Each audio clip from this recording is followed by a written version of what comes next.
Chapter 6 The Gold Lender of Babylon 50 pieces of gold. Never before had Rodan, the spear-maker of old Babylon, carried so much gold in his leather wallet. Happily down the king's highway from the palace of his most liberal majesty he strode. Cheerfully the gold clinked as the wallet at his belt swayed with each step, the sweetest music he had ever heard. 50 pieces of gold, all his. He could hardly realize his good fortune. What power in those clinking discs! They could purchase anything he wanted. A grand house, land, cattle, camels, horses, chariots, whatever he might desire. What use should he make of it? This evening, as he turned into a side street toward the home of his sister, he could think of nothing he would rather possess than those same glittering, heavy pieces of gold, his to keep. It was upon an evening some days later that a perplexed Rodan entered the shop of Mathon, the lender of gold and dealer in jewels and rare fabrics. Glancing neither to the right nor the left at the colorful articles artfully displayed, he passed through to the living quarters at the rear. Here he found the genteel Mathon lounging upon a rug partaking of a meal served by a black slave. "I would counsel with thee, for I know not what to do." Rodan stood stolidly, feet apart, hairy breast exposed by the gaping front of his leather jacket. Mathon's narrow, sallow face smiled a friendly greeting. "What indiscretions hast thou done that thou shouldst seek the lender of gold?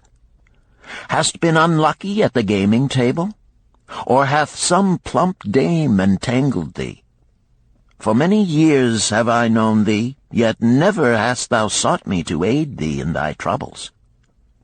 No, not such as that. I seek no gold. Instead, I crave thy wise advice. Hear, what this man doth say. No one comes to the lender of gold for advice. My ears must play me false. They listen true. Can this be so? Rodan, the spear-maker, doth display more cunning than all the rest, for he comes to Mathon not for gold, but for advice. Many men come to me for gold to pay for their follies, but as for advice, they want it not.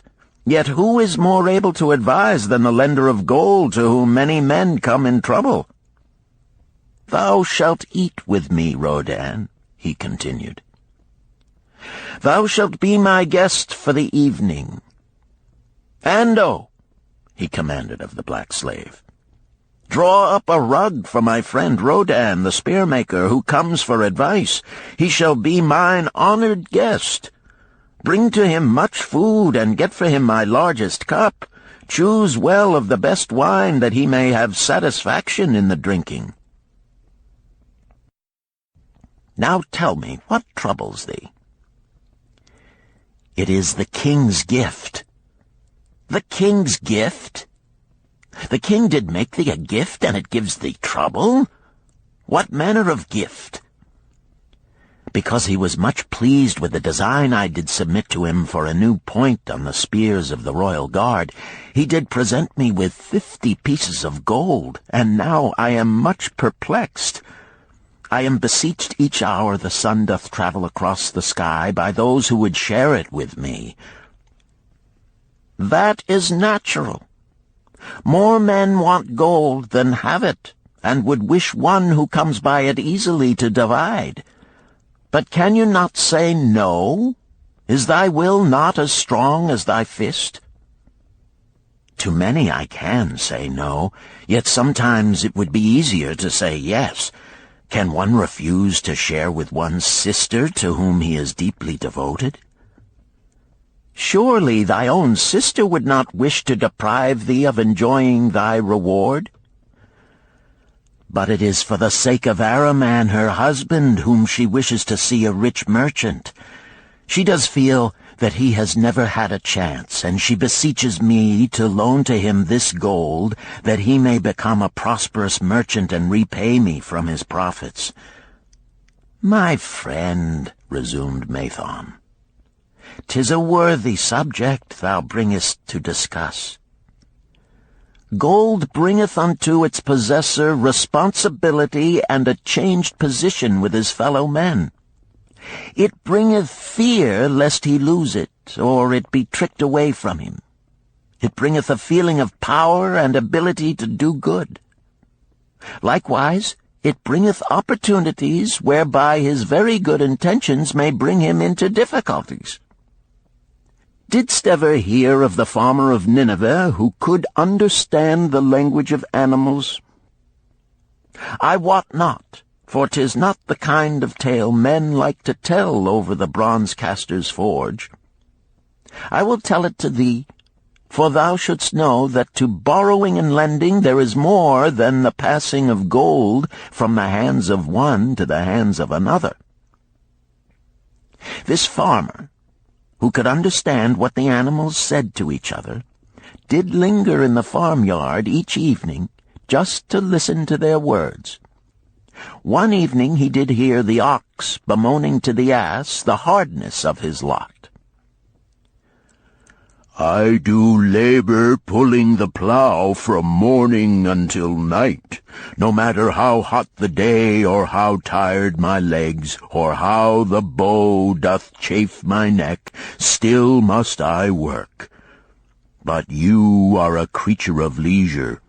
You are trapped with a colorful blanket and do nothing more than carry our master about where he wishes to go.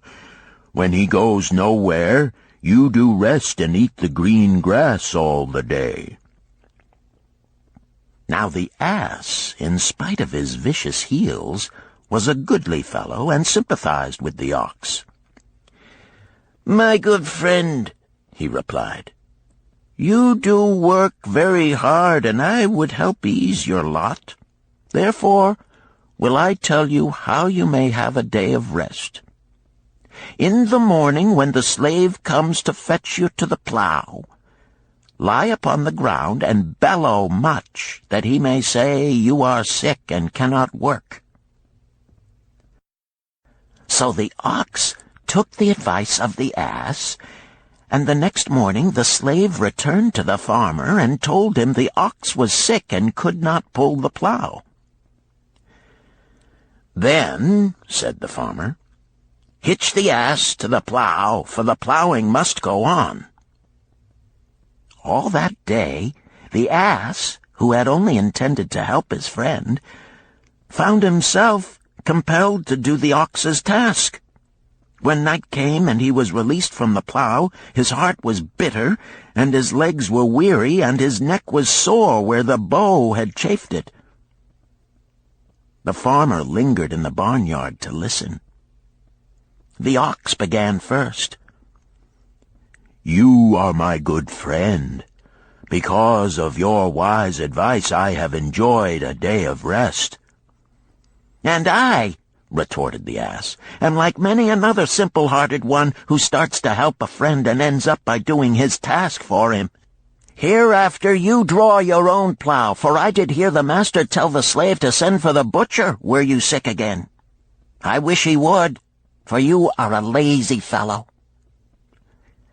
Thereafter they spoke to each other no more. This ended their friendship. Canst thou tell the moral to this tale, Rodan? 'Tis a good tale, responded Rodan, but I see not the moral. I thought not that you would, but it is there, and simple too. Just this. If you desire to help thy friend, do so in a way that will not bring thy friend's burdens upon thyself. I had not thought of that. It is a wise moral. I wish not to assume the burdens of my sister's husband. But tell me, you lend to many. Do not the borrowers repay? Mathon smiled the smile of one whose soul is rich with much experience. Could a loan be well made if the borrower cannot repay? Must not the lender be wise and judge carefully whether his gold can perform a useful purpose to the borrower and return to him once more? Or whether it will be wasted by one unable to use it wisely and leave him without his treasure, and leave the borrower with a debt he cannot repay? I will show to thee the tokens in my token chest, and let them tell thee some of their stories. Into the room he brought a chest as long as his arm, covered with red pigskin and ornamented with bronze designs. He placed it upon the floor and squatted before it, both hands upon the lid. From each person to whom I lend, I do exact a token for my token chest, to remain there until the loan is repaid. When they repay, I give it back. But if they never repay, it will always remind me of one who was not faithful to my confidence. The safest loans, my token box tells me, are to those whose possessions are of more value than the one they desire. They own lands or jewels or camels or other things which could be sold to repay the loan. Some of the tokens given to me are jewels of more value than the loan. Others are promises that if the loan be not repaid as agreed, they will deliver to me certain property settlement. On loans like those I am assured that my gold will be returned with the rental thereon, for the loan is based on property. In another class are those who have the capacity to earn. They are such as you, who labor or serve and are paid. They have income. And if they are honest and suffer no misfortune, I know that they also can repay the gold I loan them and the rental to which I am entitled. Such loans are based on human effort. Others are those who have neither property nor assured earning capacity. Life is hard, and there will always be some who cannot adjust themselves to it. Alas for the loans I make them! Even though they be no larger than a pence, my token box may censure me in the years to come unless they be guaranteed by good friends of the borrower who know him honorable. Mathon released the clasp and opened the lid. Rodan leaned forward eagerly. At the top of the chest a bronze neckpiece lay upon a scarlet cloth. Mathon picked up the piece and patted it affectionately. This shall always remain in my token chest, because the owner has passed on into the great darkness. I treasure it, his token, and I treasure his memory, for he was my good friend. We traded together with much success until out of the East he brought a woman to wed, beautiful, but not like our women, a dazzling creature. He spent his gold lavishly to gratify her desires. He came to me in distress when his gold was gone. I counseled with him. I told him I would help him to once more master his own affairs. He swore by the sign of the great bull that he would. But it was not to be. In a quarrel she thrust a knife into the heart he dared her to pierce. "And she?" questioned Rodan. "Yes, of course. This was hers." He picked up the scarlet cloth. "In bitter remorse she threw herself into the Euphrates. These 2 loans will never be repaid. The chest tells you, Rodan, that humans in the throes of great emotions are not safe risks for the gold lender. Here, now, this is different." He reached for a ring carved of ox bone. "This belongs to a farmer. I buy the rugs of his women. The locusts came, and they had not food. I helped him, and when the new crop came, he repaid me. Later he came again and told of strange goats in a distant land, as described by a traveler. They had long hair so fine and soft it would weave into rugs more beautiful than any ever seen in Babylon. He wanted a herd, but he had no money. So I did lend him gold to make the journey and bring back goats. Now his herd is begun, and next year I shall surprise the lords of Babylon with the most expensive rugs it has been their good fortune to buy. Soon I must return his ring. He doth insist on repaying promptly." "Some borrowers do that?" queried Rodan. "If they borrow for purposes that bring money back to them, I find it so. But if they borrow because of their indiscretions, I warn thee to be cautious if thou wouldst ever have thy gold back in hand again." "Tell me about this," requested Rodan, picking up a heavy gold bracelet inset with jewels in rare designs. "The women do appeal to my good friend," bantered Mathon. "I am still much younger than you," retorted Rodan. "I grant that, but this time thou doth suspicion romance where it is not. The owner of this is fat and wrinkled, and doth talk so much and say so little she drives me mad. Once they had much money and were good customers, but ill times came upon them. She has a son of whom she would make a merchant, so she came to me and borrowed gold that he might become a partner of a caravan owner who travels with his camels, bartering in one city what he buys in another. This man proved a rascal, for he left the poor boy in a distant city without money and without friends, pulling out early while the youth slept. Perhaps when this youth has grown to manhood he will repay. Until then I get no rental for the loan, only much talk. But I do admit the jewels are worthy of the loan." "Did this lady ask thy advice as to the wisdom of the loan?" "Quite otherwise. She had pictured to herself this son of hers as a wealthy and powerful man of Babylon. To suggest the contrary was to infuriate her. A fair rebuke I had. I knew the risk for this inexperienced boy, but as she offered security, I could not refuse her." "This," continued Mathon, waving a bit of pack rope tied into a knot, "belongs to Nebator, the camel trader. When he would buy a herd larger than his funds, he brings to me this knot, and I lend to him according to his needs. He is a wise trader. I have confidence in his good judgment and can lend him freely. Many other merchants of Babylon have my confidence because of their honorable behavior. Their tokens come and go frequently in my token box.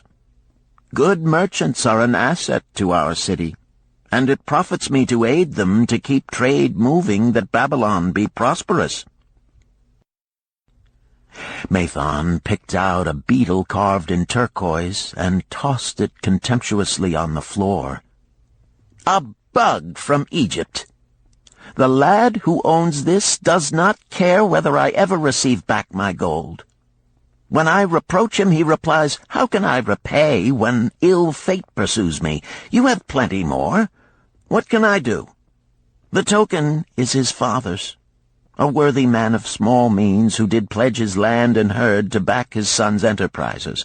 The youth found success at first, and then was overzealous to gain great wealth. His knowledge was immature. His enterprises collapsed. Youth is ambitious. Youth would take shortcuts to wealth and the desirable things for which it stands. To secure wealth quickly, youth often borrows unwisely. Youth, never having had experience, cannot realize that hopeless debt is like a deep pit into which one may descend quickly, and where one may struggle vainly for many days. It is a pit of sorrow and regrets, where the brightness of the sun is overcast, and night is made unhappy by restless sleeping. Yet I do not discourage borrowing gold. I encourage it. I recommend it if it be for a wise purpose. I myself made my first real success as a merchant with borrowed gold. Yet what should the lender do in such a case? The youth is in despair and accomplishes nothing. He is discouraged. He makes no effort to repay. My heart turns against depriving the father of his land and cattle. "You tell me much that I am interested to hear," ventured Rodin, "but I hear no answer to my question.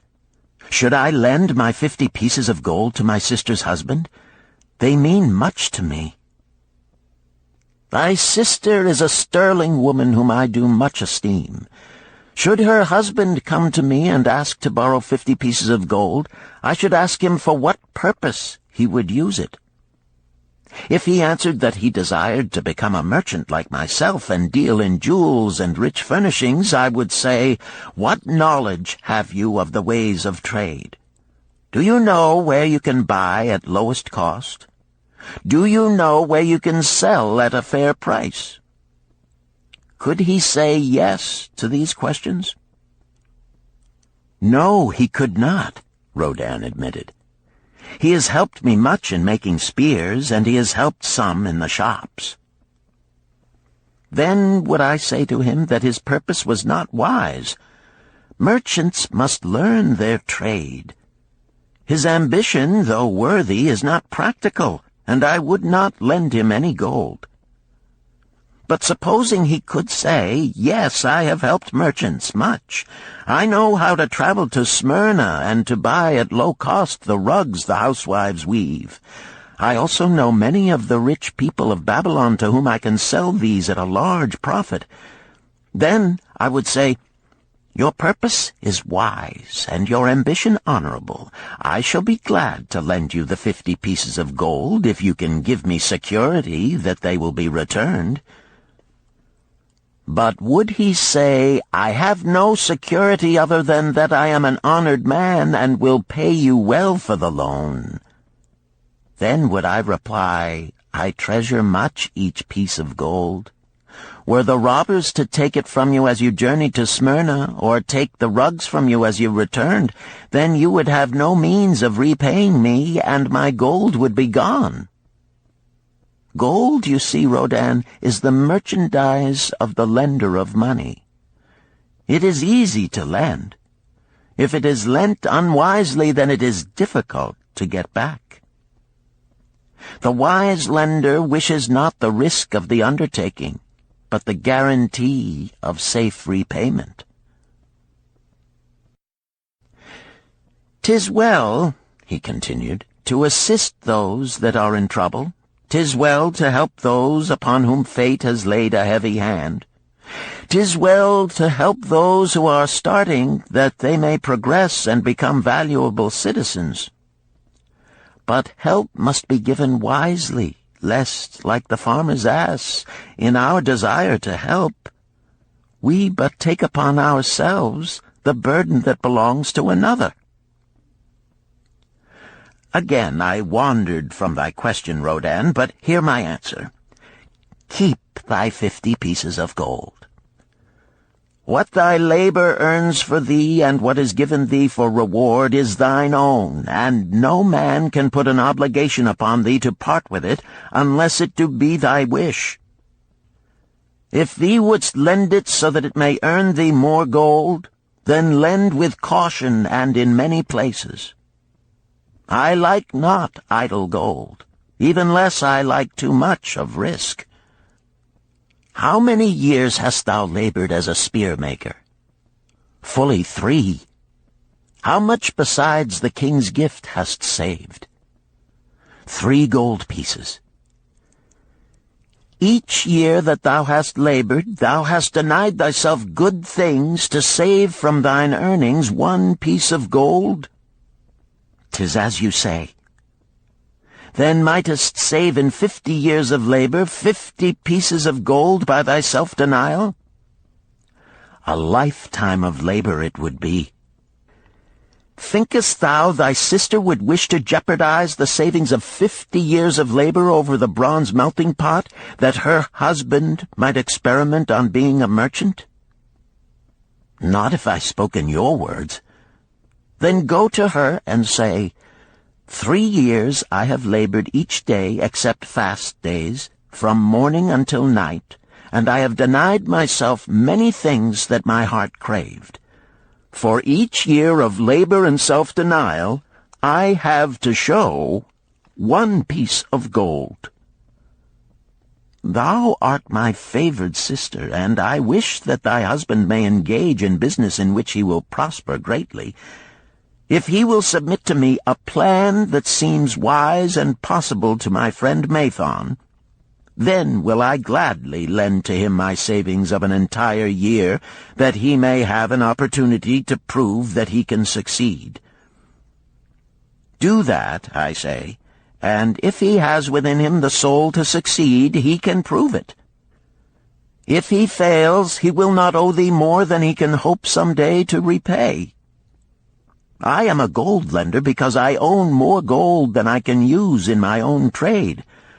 I desire my surplus gold to labor for others and thereby earn more gold. I do not wish to take risk of losing my gold, for I have labored much and denied myself much to secure it. Therefore I will no longer lend any of it where I am not confident that it is safe and will be returned to me. Neither will I lend it where I am not convinced that its earnings will be promptly paid to me. I have told to thee, Rodan, a few of the secrets of my token chest. From them you may understand the weakness of men and their eagerness to borrow that which they have no certain means to repay. From this you can see how often their high hopes of the great earnings they could make if they but had gold are but false hopes they have not the ability or training to fulfill. Thou, Rodan, now have gold which thou shouldst put to earning more gold for thee. Thou art about to become, even as I, a gold lender. If thou dost safely preserve thy treasure, it will produce liberal earnings for thee, and be a rich source of pleasure and profit during all thy days. But if thou dost let it escape from thee, it will be a source of constant sorrow and regret as long as thy memory doth last. What desirest thou most of this gold in thy wallet? To keep it safe. Wisely spoken, replied Mathon approvingly. Thy first desire is for safety. Thinkest thou that in the custody of thy sister's husband it would be truly safe from possible loss? I fear not, for he is not wise in guarding gold. Then be not swayed by foolish sentiments of obligation to trust thy treasure to any person. If thou wouldst help thy family or thy friends, find other ways than risking the loss of thy treasure. Forget not that gold slippeth away in unexpected ways from those unskilled in guarding it. As well waste thy treasure in extravagance as let others lose it for thee. What next after safety dost desire of this treasure of thine? That it earn more gold. Again thou speakest with wisdom. It should be made to earn and grow larger. Gold wisely lent may even double itself with its earnings before a man like you groweth old. If you risk losing it, you risk losing all that it would earn as well. Therefore be not swayed by the fantastic plans of impractical men who think they see ways to force thy gold to make earnings unusually large. Such plans are the creations of dreamers unskilled in the safe and dependable laws of trade.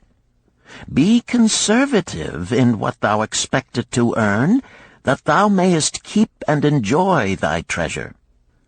to hire it out with a promise of usurious returns is to invite loss. Seek to associate thyself with men and enterprises whose success is established, that thy treasure may earn liberally under their skillful use and be guarded safely by their wisdom and experience. Thus mayest thou avoid the misfortunes that follow most of the sons of men to whom the gods see fit to entrust gold. When Rodan would thank him for his wise advice, he would not listen, saying, "The king's gift shall teach thee much wisdom. If wouldst keep thy 50 pieces of gold, thou must be discreet indeed. Many uses will tempt thee. Much advice will be spoken to thee. Numerous opportunities to make large profits will be offered thee. The stories from my token box should warn thee, before thou let any piece of gold leave thy pouch, to be sure that thou hast a safe way to pull it back again. Should my further advice appeal to thee, return again. It is gladly given. Ere thou goest, read this which I have carved beneath the lid of my token box. It applies equally to the borrower and the lender. Better a little caution than a great regret.